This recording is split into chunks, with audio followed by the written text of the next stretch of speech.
Ang pagbabago sa DepEd calendar ay maaaring magkaroon ng ilang mga pagbabago sa petsa ng bakasyon, pagsisimula ng klase o iba pang mga importanteng petsa sa edukasyon.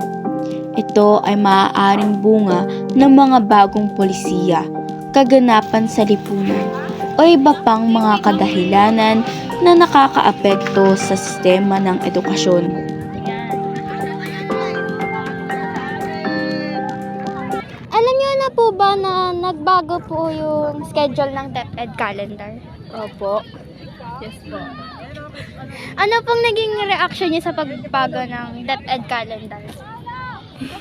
Sorry po, hindi ko. Ano po, parang mas sumaba yung araw ganun. Nararanasan niyo po ba ang pagdami ng gawain sa paaralan? Yes po, sobrang hirap po lalo na kapag grade 9 ka. Parang hindi mo na hindi mo na ma-manage yung time mo. Ganun. Ano po bang masasabi niyo sa pagdami ng mga gawain sa paaralan?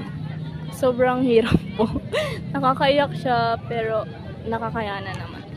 Nahirapan po ba kayong i-handle ang mga gawain sa paaralan? Sa paanong paraan po? Yes po, parang tuwing pag-uwi po, ganun. Parang inuuna muna yung gawaing bahay, tapos tsaka mo na gagawin yung school. Paano niyo po nai-handle o nagagawa ng paraan ang pagdami ng gawain sa paaralan? Parang kapag may binigay po sa yung gawain, dapat gawin nyo na sa tamang oras para hindi ka na magabol. Tapos pag may dumating ng gawain, pwede mo na siyang... Masasabi niyo po bang hindi lang po ang mga estudyante ang nahihirapan dito, kundi pati na rin ang mga guro? Yes po. Kasi parang sila din yung gumagawa ng grades mo. Kasi parang nahihirapan din sila kasi sila yung nagtuturo sa inyo. Sa kahuli-hulihang tanong, sinagot ni ate ang katanungan. Ang sagot niya dito ay dapat gawin ng mga estudyante kaagad ang mga gawain para hindi sila matampakan.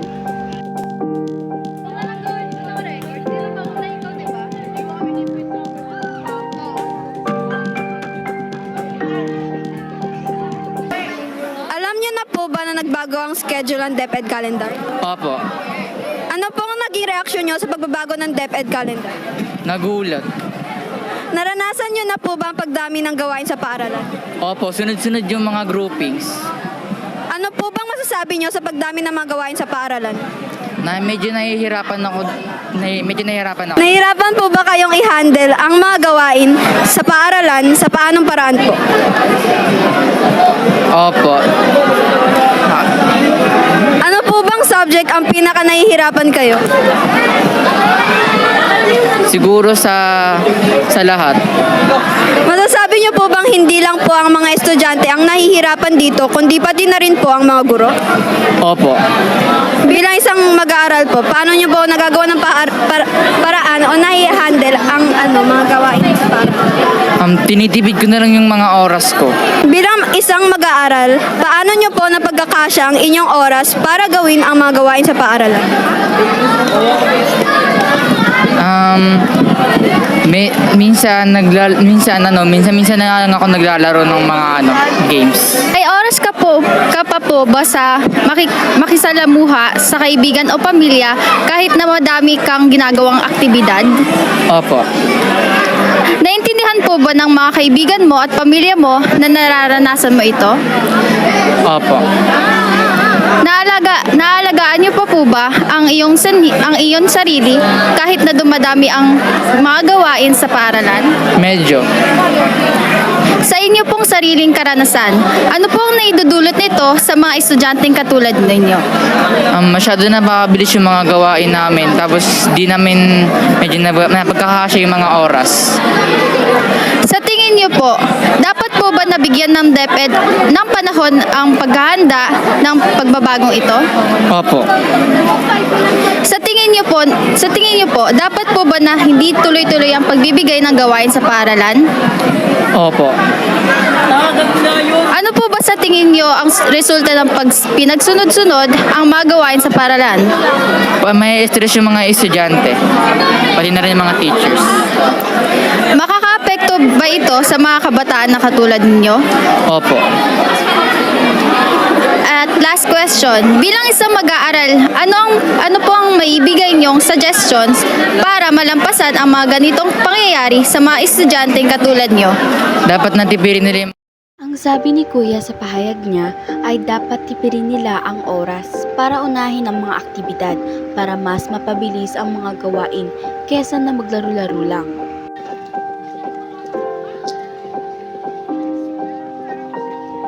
Alam niyo na po ba ang pagbabago ng schedule ng DepEd calendar? Actually po hindi. Explain ko po sa'yo. Ang pagbabago po ng DepEd calendar is yung yung pagbabago po nila ng kung kailan magbabakasyon at saka kung kailan magsisimula ulit yung panibagong school year. Ngayon, ano pong masasabi nyo tungkol dito? Ngayon na nalaman nyo na po kung ano ang DepEd calendar. Siguro ang masasabi ko lang sa pagbabago ng DepEd calendar is yung mga mararamdaman ng estudyante. Kasi parang kinompress lahat, parang minadali para lang matapos, para lang may sagawa yung DepEd calendar na bago. Naranasan nyo na po ba ang pagdami ng gawain sa paaralan? Naranasan namin, syempre nasa isang paralan tayo. And ayun nga, hindi naman sa pag-aano pero nakakaano ng damdamin na sobrang daming gawain na pinapagawa. Ano po, Anben? Nahirapan po ba kayong i-handle ang mga gawain sa paaralan? Sa paanong paraan? Nahihirapan? Opo, nahihirapan. Kasi sabay-sabay parang kasi po minamadali, palapit ng palapit yung deadline. Ano po bang subject ang pinaka nahihirapan kayo? Pilipino at AP po. Masasabi niyo po bang hindi lang ang mga estudyante ang nahihirapan, kundi po mga guro din? Lahat naman po siguro nahihirapan dahil sa pagbabago ng DepEd calendar kasi minamadali nila Sila din yung gumagawa ng mga lesson, ganto ganyan. And syempre, as a student, hindi namin nararamdaman yun pero kitang-kita namin sa kanila na nahihirapan din sila. Bilang isang mag-aaral, paano niyo po napagkakasya ang inyong oras para gawin ang mga gawain sa paaralan? Siguro, ginagamitan kasi namin ng time management. Kunwari sa bahay, gagawin mo na lahat bago gumawa ng mga gawain pang school. May oras ka pa po ba na makisalamuha sa kaibigan o kaya sa pamilya na kahit marami ang iyong ginagawang aktibidad? Ngayon, hindi na. Naintindihan po ba ng mga kaibigan mo at pamilya na nararanasan mo ito? Naintindihan naman nila. Kasi nakikita nila ako na gumagawa, nakikita nila kung paano lang ako magstay sa loob ng bahay na, nasa isang kwarto lang. Naalagaan niyo po ba ang inyong sarili kahit na marami po kayong mga aktibidad? Di ko masabi kasi dahil sa mga activities na ginagawa is minsan hindi na kumakain. Sa isang meal lang naman na hindi kinakain. Nung nalilipasan ng gutom. Sa inyo pong sariling karanasan, ano po ba ang naidudulot nito sa mga estudyanteng katulad nyo? Karanasan? Siguro ang naidudulot nito sa mga kapwa ko estudyante. Siguro nagkakaroon din sila ng depression, anxiety. Kasi parang nami-mental block lahat Kasi nga sabay-sabay, tuloy-tuloy, nami-pressure. Nasaan tayo? Sa tingin niyo po, dapat po ba na binigyan ng DepEd ng panahon at napaghandaan ng pagbabagong ito? Siguro, dapat talaga. Kasi nabigla lahat ng estudyante. Parang ang bilis, nakaka-shock talaga para sa ating mga estudyante na ganun yung nangyari. Biglang nagbago, biglang naging mabilis. Bilang isang mag-aaral, sa tingin niyo po ba na tama ang ginagawa ng DepEd na baguhin bigla ang schedule ng DepEd calendar? Kahit naman sabihin natin na hindi tama, wala naman din tayong magagawa. Ano po ba sa tingin niyo ang resulta pag pinagsunod-sunod ng mga gawain sa paaralan? Ma-pressure yung mga estudyante. may mga pagkakataon na hindi na nila iisiping pumasok kasi dahil sa pressure na natatanggap. Bilang isang mag-aaral, ano pong mabibigay niyong suggestion para malampasan ang ganitong pangyayari sa mga estudyanteng katulad niyo? Suggestion, magkaroon ng time management ang bawat isa. Kasi nakikita ko sa mga panahon ngayon na mas nauna pa yung kaibigan, mas nauna pa yung labas, gato. Siyempre, di naman natin maikakailan na mas masaya sa Suggest ni ate ang magkaroon ng time management. Banggit pa niya, magkaroon ng time management hindi lang sa schoolworks kundi pati na rin sa ating sarili.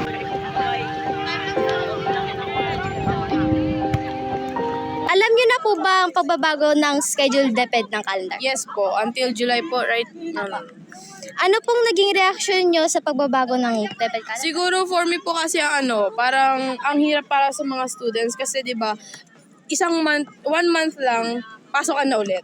Which is ang hirap sa mga students na makapag-chill. Kasi pag once na sabihin mo natin na matapos na yung July, andun yung pressure para sa susunod na level nyo, di ba? Yan yung sa akin. Nararanasan niyo na po ba yung pagdami ng gawain? Yes, kasi grade 11 students na ako, di ba? So, andun yung stress, andun yung puro pressure na nararamdaman namin. Sige po. Ano po bang masasabi niyo sa pagdami ng mga gawain sa paaralan? For me, hindi ko masabi kasi nakadepende yun sa students, sa kung paano i-handle ng students. Kaya nga, andun yung time management na kailangan gawin ng mga students. Ano grade nyo na ba? Grade 8 po. Grade 8. Nahirapan po ba kayong i-handle ang mga gawain sa paraan at sa paanong paraan niyo po ito na-handle? Kasi parang chill lang ako. Parang, time management lang talaga. Hinahati ko yung oras ko sa ganito ganyan pag hindi ko na kaya mamaya naman. Sige po. Ganun lang, natatamad ako eh. Sige lang po. Ano po bang subject ang pinaka nahihirapan kayo? Wala, Wala naman. chill lang. Chill lang. Go with the flow, basta alam kong carry ko, go lang ako. Sige po. Masasabi niyo po bang hindi lang po ang mga estudyante ang nahihirapan dito? Yes, kasi yung mga teachers din sometimes napipressure sa mga students. Gawa nga sa panahon natin ngayon. Di ba yung mga students hindi na madalas pumapasok ay madalas na ang drop out dyan sa school. Bilang isang mag-aaral po, paano niyo po na-handle o nagagawa ng paraan ng pagdami ng gawain sa paaralan? Ano ulit? Bilang isang mag-aaral po, paano niyo po na-handle o nagagawa ng paraan ng pagdami ng gawain sa paaralan? Yung mga binibigay sa amin. Hindi ko siya, kasi ako na students, pag kasi sinabay-sabay mo yung gawain, yun yung nagiging cause ng pagka-drain mo. So sa akin, hati-hati lang. Mayroon po bang oras na kukunti lang yung mga gawain? Unti lang ang binibigay sa amin. Meron po. Meron naman po. Bilang isang mag-aaral po, paano niyo po napagkakasyang yung mga oras sa mga gawain sa paaralan? Minsan hindi ko na masasabi kasi minsan umiiyak na ako minsan gawa ng pressure, anxiety, depression, halo-halo na personal problems. May oras ka pa po ba na makisalamuha sa kaibigan o pamilya? Yes po. Kunyari, ang pasok ko is umaga hanggang hapon. Gabi, doon ako gagala. Naintindihan po ba ng mga kaibigan at pamilya yung mga nararanasan? Nararanasan ko. Hindi po kasi ako pala open. Kay God ko sinosurrender lang. Naalagaan niyo pa po ba ang inyong sarili? No, hindi naman dami kong pimple. So, parang nawawalan ako ng time sa sarili ko. Sa inyo pong sariling karanasan, ano po bang naidudulot nito sa mga estudyante katulad niyo? Sa sarili ko pong karanasan. Siguro po siguro dun sila sa anxiety. Madalas tinatamaan sa gabi. Tapos yung mga, tawag dito? Yung kulang sa dugo, yung tawag doon? Anemia? Tama ba? Anemia. Anemic. Nagiging anemic yung mga students kasi sa gabi nagawa ng schoolworks. So yun yung ang dami nagkakasakit ng mga students. Bilang isang mag-aaral, sa tingin niyo po ba na tama ang ginawa ng DepEd na baguhin bigla ang schedule ng DepEd calendar? For me po hindi kasi 'di ba kahit sabihin na natin ang mga grade 7 tumutungtong ng grade 8. May mga grade 6 na tumutungtong ng grade 7 na nabibigla sa mga pagbabago. So hindi natin masabi na makakapag-adjust sila gawa ng mga bata pang nila, mindset nila. So pwedeng may masabi sila na ewan. Pero siguro yung mga parents nila may masasabi, okay naman sa parents nila. Sadya sa mga students lang talaga. Kung paano mag-a-adjust yung mga students. Sa tingin niyo po, dapat po ba na binigyan ng DepEd ng panahon na, na paghandaan ang pagbabagong ito? Yes po. Kasi para hindi na makaramdam yung students ng pressure sa gawa ng kagaya sa inyo, ang pasok ninyo 12:30 to 7. Ang pasok ninyo is parang nakaka-drain na ewan kasi pag uuwi kayo, di nyo alam kung gagawa kayo ng assignment na magpapahinga kayo, di ba? So, siguro kung sakali matapos ang July and may 1 month kayong pahinga, masasabi kong kulang para sa inyo. Sa tingin niyo po ba na dapat ba na hindi tuloy-tuloy ang pagbibigay ng gawain sa paaralan? Yes po. Kasi need ng mga students ng pahinga. Although sabihin man natin na yung iba hindi nagawa ng assignments. Pero kasi siguro may reason kung bakit hindi. Pero kailangan ng mga students ng pahinga para magkaroon sila ng wisdom and knowledge sa sarili nila. Ano po ba sa tingin niyo ang resulta pag pinagsunod-sunod yung mga gawain? Doon nagkakakos ng depression, anxiety, pressure, and stress ang mga students. Makakaapekto ba ito sa mga kabataan na tulad mo? Yes po. Kasi tayo mga kabataan, may mga introvert and also extrovert, di ba? So magkakaiba tayo ng personality, minsan hindi tayo pala open na tao. So kung ako, gaya ko, na kinikim-kim ko lang yung mga problems ko, mahihirapan ako na makipagsalamuha sa mga tao. Yun yung isa sa reason na parang ang hirap sa school kasi, ganito yan. Yung students kasi ako. Share ko lang po. Yung students po kasi ako. So, ang kailangan ko is, meron akong confidence, kaya kong humarap sa maraming tao, sa public speaking, di ba? Kaso, minsan, dahil sa mga gawain na binibigay nila, parang hindi ko na naaalaga yung sarili ko. Doon ako nawawala ng confidence. Diba? Yun na. Last question po. Bilang isang mag-aaral, ano pong may bibigay niyong suggestion para malampasan ang ganitong pangyayari sa mga estudyanteng katulad niyo? Bilang isang mag-aaral. Siguro kasi hindi ko po masasabi kasi sobrang daming students sa panahon ngayon na parang ang dami ng kita natin sa circle, napakadami ng tao.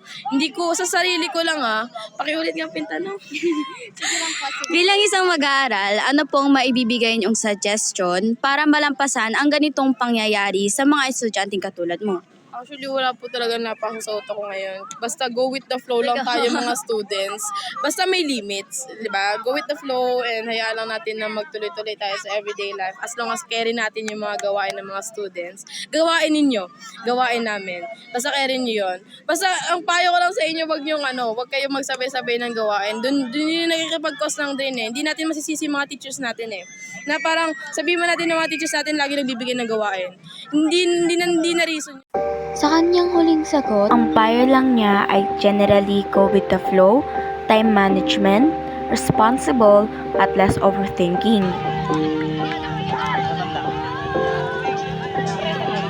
Ano pong iyong masasabi sa parami na school activities?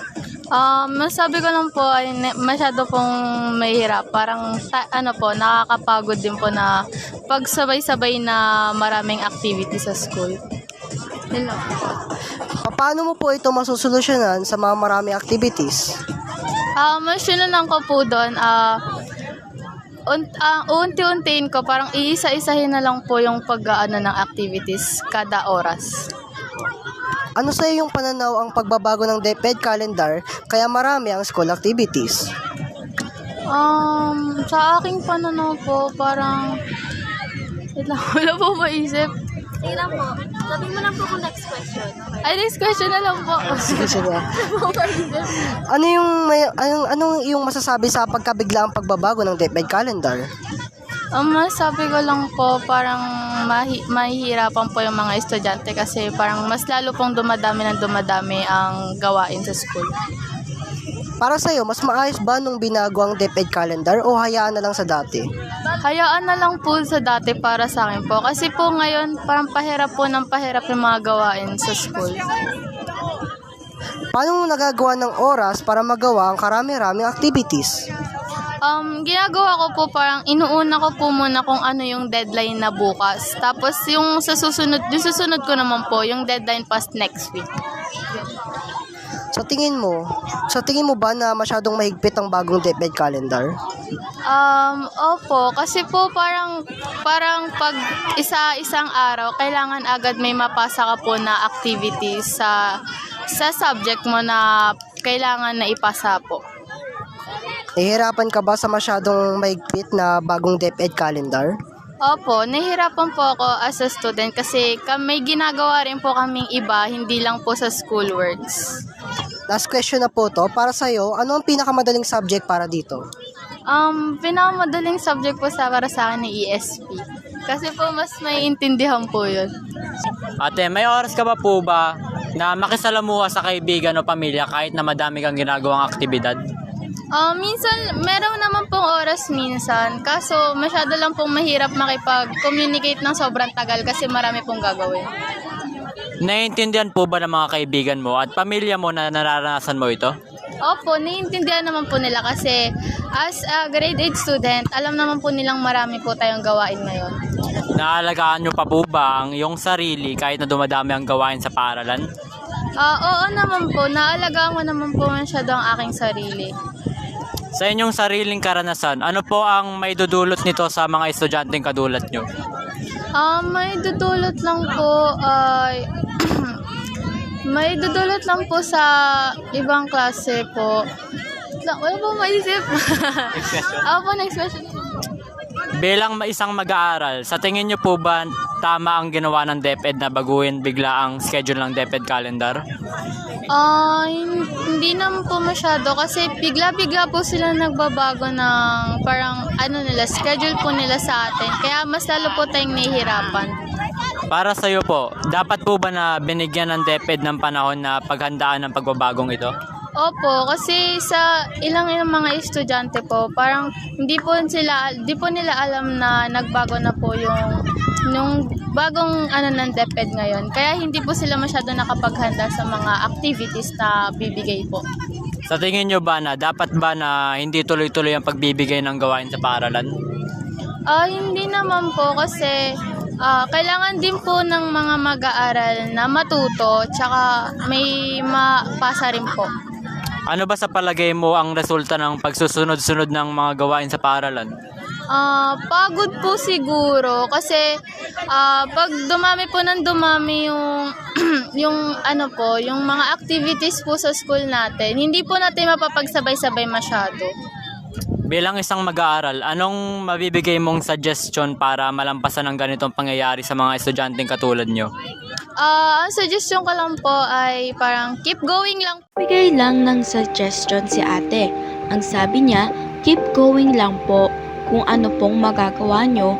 Tsaka unti-untiin nyo lang po yung ginagawa na schoolworks para may oras kayo sa sarili.